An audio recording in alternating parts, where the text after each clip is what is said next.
నువ్వేంటే చున్నీ లేకుండా రోడ్డు మీద తిరుగుతున్నావు? ఈ మగ నా కొడుకులు చూడాలనుకుంటున్నావా? మా అమ్మ మా నాన్న మా అన్నయ్య అనలేదు, నువ్వెవడో నాకు చెప్పడానికి? ఓహో అలా వచ్చావా? ఈ కాలంలో చున్నీ వేసుకొని అమ్మాయిని ఎంత ఘోరంగా చూస్తున్నారో తెలుసా?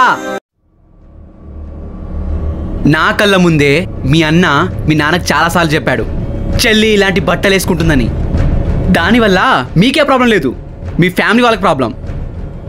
నీకు విషయం తెలుసా? అమ్మాయిలకి చున్నీ వేసుకోవద్దని సపోర్ట్ చేసే వాళ్ళే గలీజ్గా చూస్తారు. వాళ్ళ చూపులు బాగుండవు, వాళ్ళ చేష్టలు మాత్రం ఘోరంగా ఉంటాయి. ఎందుకంటే మీరు చున్నీ వేసుకుంటే వాళ్ళకి కనిపించదు కదా.